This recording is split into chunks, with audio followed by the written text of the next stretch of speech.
I'm walking, y'all, trying to save my feet and toes. Yeah, I said I'm walking on the trip of me. Great Rock isn't. Great Rock isn't. Yes. Yes, Great Rock isn't. Get your chair, get your mats. Line up if you're walking wall to wall. If you're sitting and working out in the chair, get your chair. What did I forget? Your weights, if you're going to do weights. Jump on your bike if you're biking. Start your treadmill if you're going to be in treadmill. Great Ride is it? Like, comment, share. My apologies to my YouTube subscribers. We had no internet.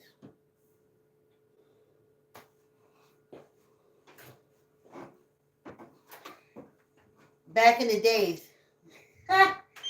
They said the whole Million Woman March got done through word of mouth. New people that only know one way. That's the setup. Government is setting y'all up for something, honey. Yes, indeed. It's the setup. The great setup. Well, I did 15 minutes on my bike this morning. It's third time this week because I'm going to roller skate next week. I love the way after I finish roller skating, I love the way my back aligns itself. It's like I stand up so straight, so much weight is taken off my legs, my hip and lower body, and I'm excited about that. Like a kid. I remember my aunt used to take us to the Empire roller skating rink on Atlantic Avenue in New York City, Brooklyn, New York. And we always skated with a buddy. You know, you had someone, if you thought you was falling, you could grab their hands, stuff like that. Sometimes everybody would come down, but we used to have that. Oh, my sister is calling me while I'm doing the walk, so I'm gonna have to definitely call her when I finish walking. Please excuse that. I hope it's not blocking anything, Facebook. So I'll call her when I finish the walk. There we go. So Dang nabbit. Dang nabbit. Yes, roller skating.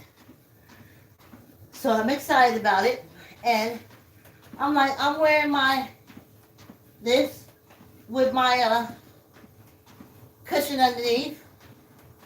I'm wearing my elbow pads, I'm wearing my knee pads, and I'm wearing my wrist pads.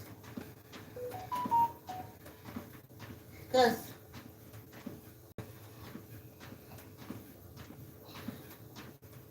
that's what I do. I remember when they used to go skating, they used to look at me side-eye because I had my helmet on, my wrist guards, my knee guards, and my elbow guards. Sure did.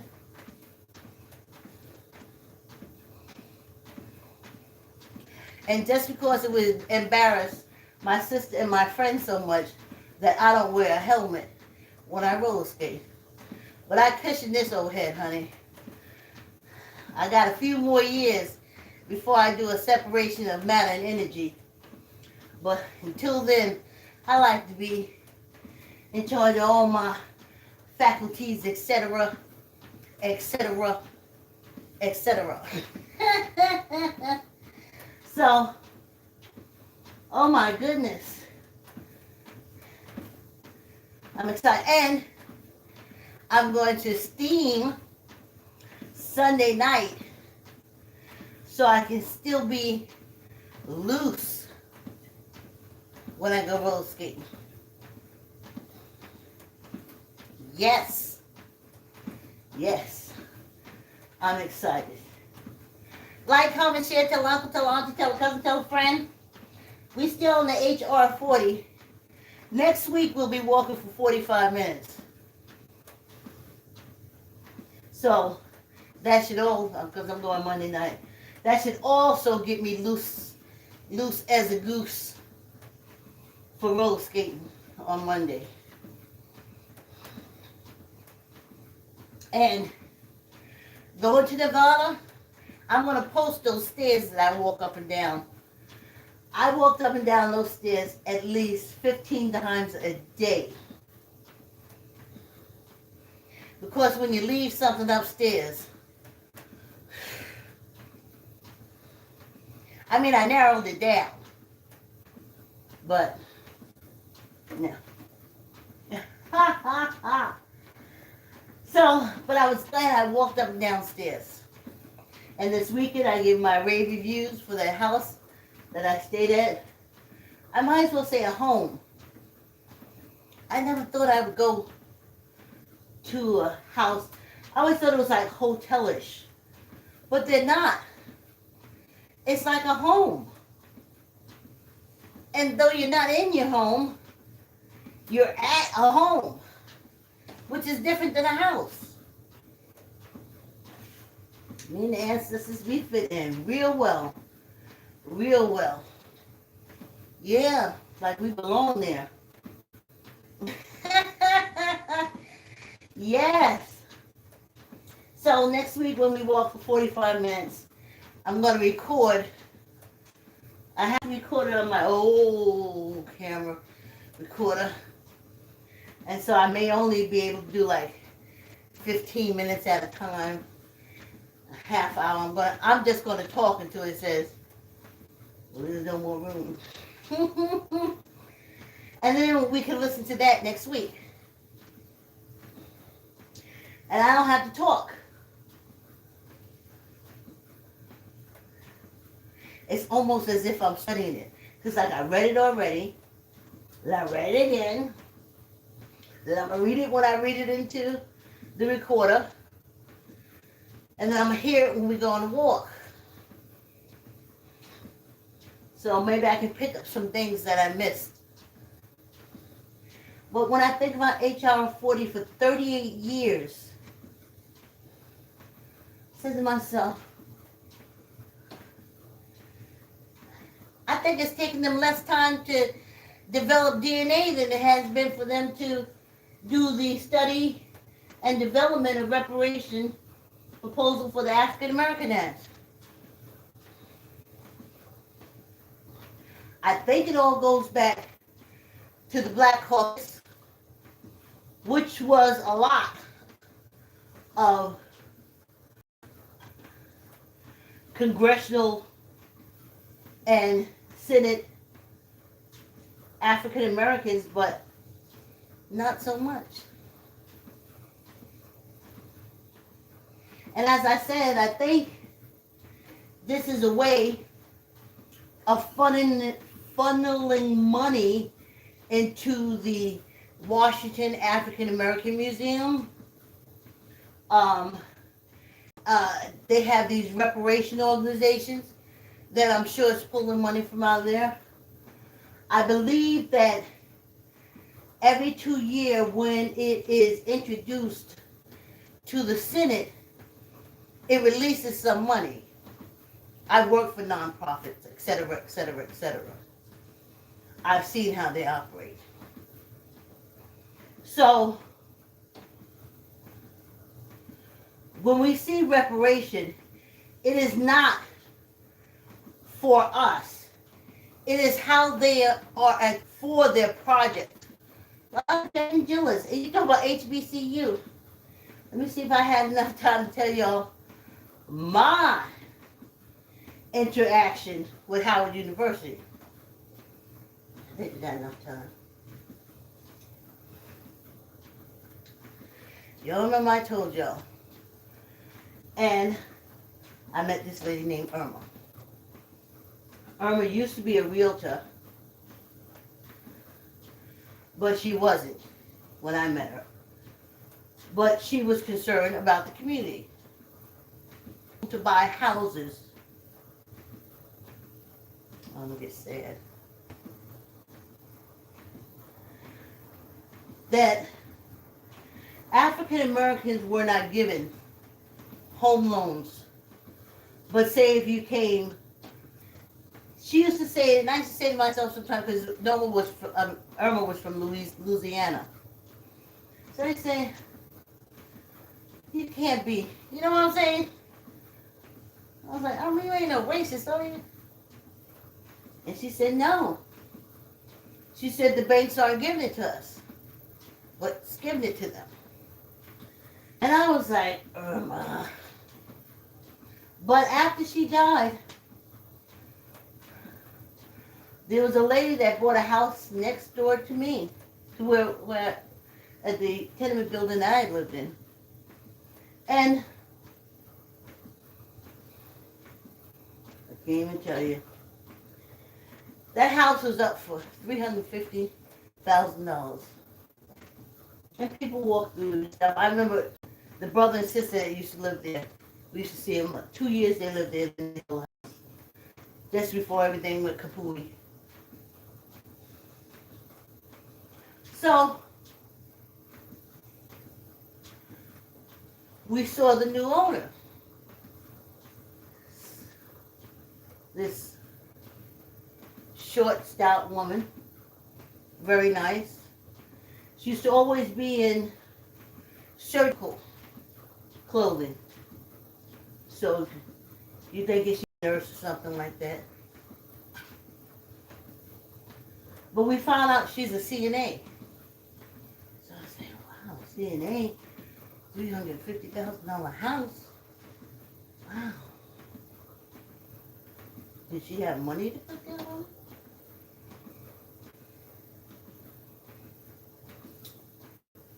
Well, she said no, she got it. Said she was surprised when she got the loan. Found out she was just like a regular CNA. She worked, but her plans for the house was to turn it into a rooming house. Because she said, I can't afford this house.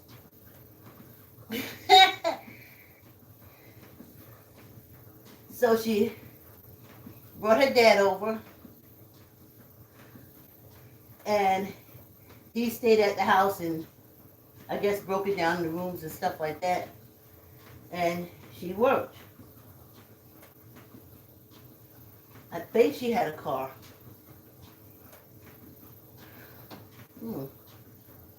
Yeah, she had a car. And her dad had a car.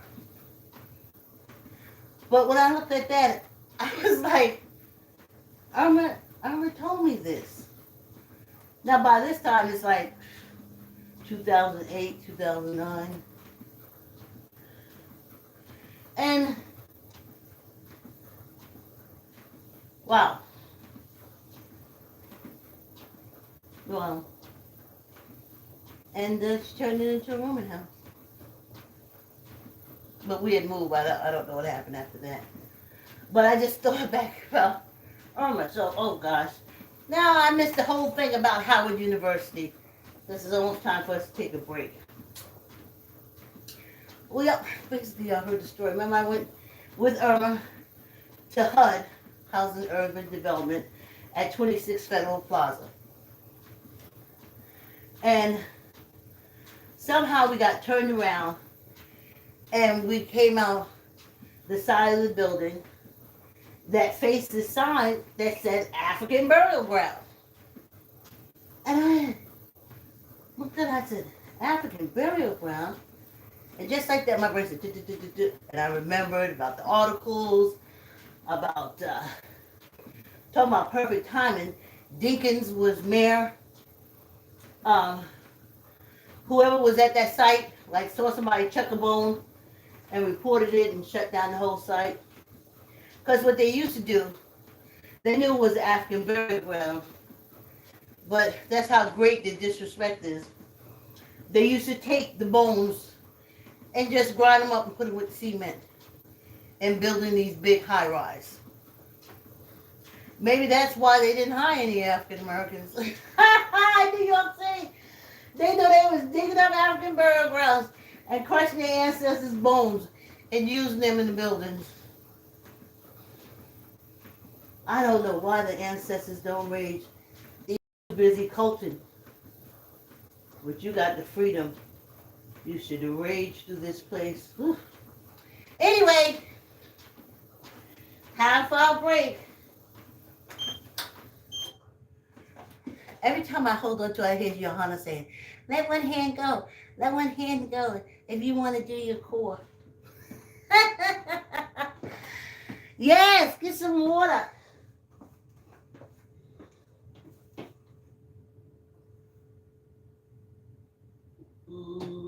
Yeah, come walk with me and save and feed.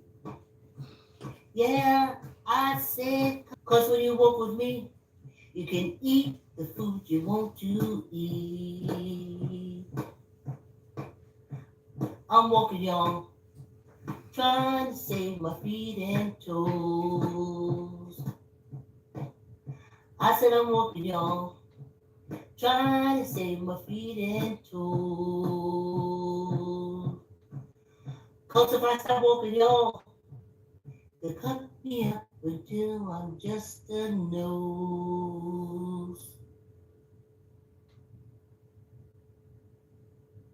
I'm walking, y'all, trying to save my feet and toes. Yeah, I said I'm walking, y'all, trying to stay ahead of the sugar cane. If I stop walking, y'all, the cane gonna trip me up. Yeah, come walk with me. Save your feet and toes. Yeah, I said come walk with me. Save your feet and toes. Cause if I stop walking, y'all, they'll cut me up until I'm just a nose. Yeah, come walk with me and save your toes and feet. Yeah, I said come walk with me. Save your toes and feet. Praise God, is it? Yes. Hoo-hoo. Yes, thanks for coming on the walk. Like, comment, share, tell uncle, tell auntie, tell a cousin, tell a friend. Yes, indeed.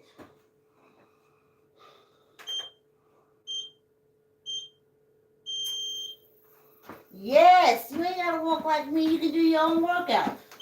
That's why I put in this description. It says sometimes that's the thing with gyms. You look around and that's what everybody's doing. Same thing you're doing exercise. So I'm walking and I'm talking. The walk talk. And okay, so let me get back. Okay, so I find out that the African remains. Okay, so I see the African burial ground as we come out the wrong exit. So I said, Irma, what's that? What's that? So they had these big white signs over place you to read it. And I was like, what? Then Howard University, I was like, what? So then we just look at it, we walk around, there's nothing. But like they were digging. Was it? Yeah. So then me and Irma leave. And I don't think no more about it. No more about it. I think no more about it. Until, because it always works like this.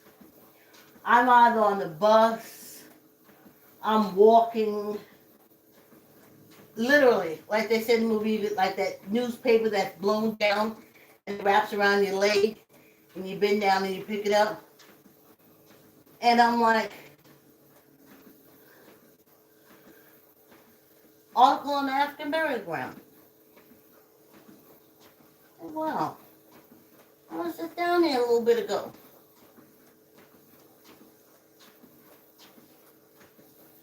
So I read it. I'm like, oh, you know how they had to stop the whole thing, blah, blah, blah, blah, and they want to start it back again. And GSA, what is it? Government Services, something. Those are the big people who find the real estate and stuff for the government to put their departments in. Like, you know, like the health department. They're all connected. Don't worry, African Americans don't get in on those big deals. That's specifically white on white. But what they do is, if the government wants to put a building or move a building or something like that, it's the GSA that finds the building and goes through all that vetting and all that kind of stuff to put a government building in. But I found, well, it was confirmed for me. Y'all remember when that orange slime, his hotel was in the right place at the right time. Of course, he was the POS. No, not POS. What is that? President of the United States. Whatever those initials are. But in this case, POS sounds good. So I found out that, that's how they get the government contract. That's a cut out of the loop. You could have a big building, but you're not going to get the government to put anything in there because you ain't white. That's it. So I haven't heard of African American entrepreneur that has made any money off of. Anyway, so I'm just going on, and I think it's getting close to Juneteenth. And again, this time I go into the store and I look down and it's the Amsterdam News. Something about the remains at Howard University, and Howard University wanted payment, and the Amsterdam News carried the whole thing. So I was like, wow, holy cow. Let me see what's going on. So I start buying the Amsterdam News and following the story, who to call. So I can't even tell you how it works, but next thing I know, I'm speaking to Dr. Wilson. She's the anthropologist. Because you see, I look at a lot of true crime things, and honey, I can't even tell you if I ever seen one African American anthropologist. So, in the white world, you get money for it, but not in this world. So she was the anthropologist here in New York. She'd be over the remains. What they did was they sent them to Howard University so they can date them and do all the stuff that they could do. But then Howard wanted his payment for testing of the bones. And this is what I'm hearing from Dr. Wilson. So I'm like, well, how can you get the remains back? Well, GSA. And his name was Mr. Green. So I call, I'm like, Mr. Green, I'm calling. And all the way through they kept saying, who are you? Why do you care? I couldn't tell him. I couldn't tell him because I couldn't tell me. So I found out it was back and forth. It was back and forth between GSA, Howard University, and Dr. Wilson, who was going to be over the African burial ground.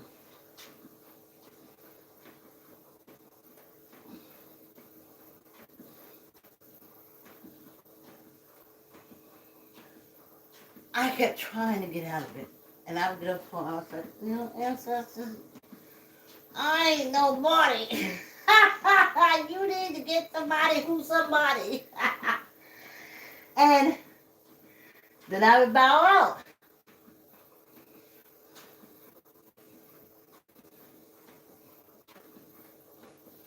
And then after Black History Month, and I had the visiting ancestors from Remembering Slavery. And when I came out of Black History Month,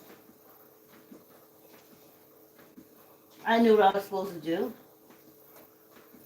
So I had already spoken to Councilman and Congressman Brian Barron.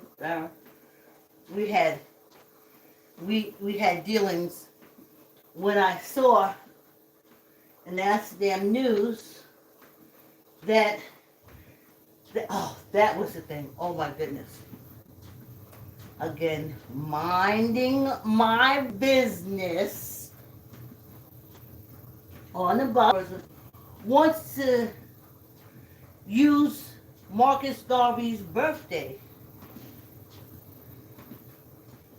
for the date of the interment of the African remains from Howard University when they come from Howard.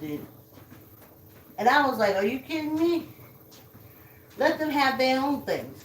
See, I did my research. I have different feelings towards Marcus Garvey. Give them their own day. You don't got to give them nobody. You ain't got to give them Harriet Tubman. You ain't got to give them their own day. So again, it was like, who are you and why are you, what is it called, insinuating yourself into these situations? And that was a lot. Memorandum of agreement that was signed by Dr. Wilson, it was signed by GSA, it was signed by Howard, it was this and that. I had to pick it apart, I had to, whew. That was a lot. And then I made flyers up and I was in Harlem, I put pressure on them. Because they're like holding remains, and they was like, the parts, like bones from the remains were missing. Like people were taking them, they had been there so long. It was a lot. And that's when I called Howard and spoke with, we want our money. Packets to Dr. Ogilvy at Harvard University, African American Studies. I didn't send it. No, I did send it to the NAACP in Bethesda, Maryland. I went to the NAACP office in Bethesda, Maryland, and said, you got to do something. The remains are still at Howard University. They're not going to give them to be returned until they get their money. GSA is saying, governments. Come to find out the guy in GSA was running for some kind of political thing in New York City. Oh, I was like, ancestors, please. Y'all gotta find somebody with more power than me. I mean, I really got no power. So, last place I went to was the Historical Society of New York City. And I called them. I made an appointment with them.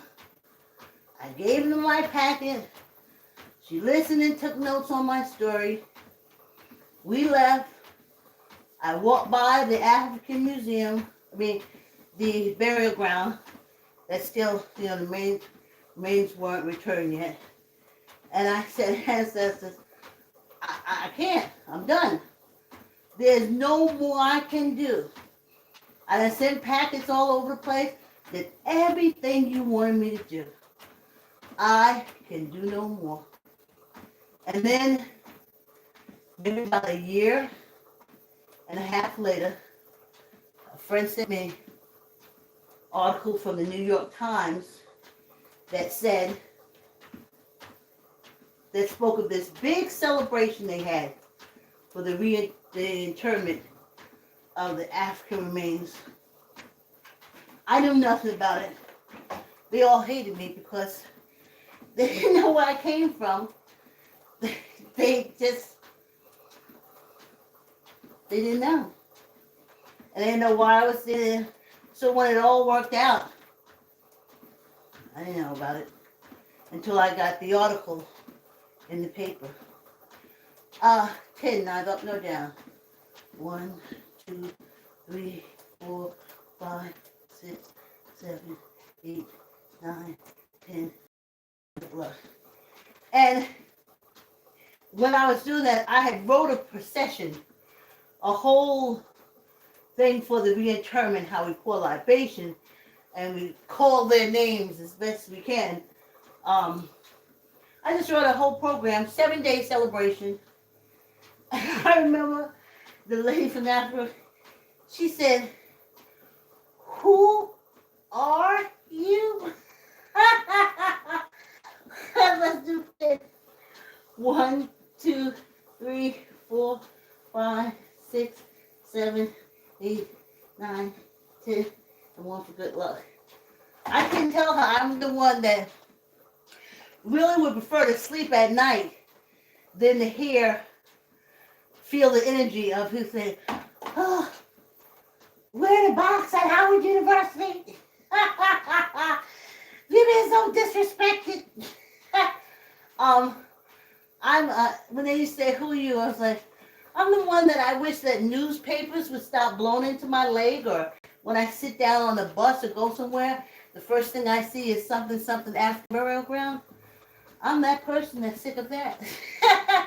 And that's why I'm involved. And that's why I'm pushing until I can't push no more. Yeah.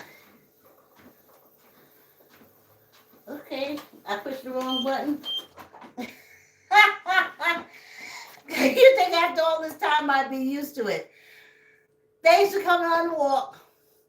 Like, comment, share, tell uncle, tell auntie, tell a cousin, tell a friend. Subscribe. Be good to yourself, love yourself.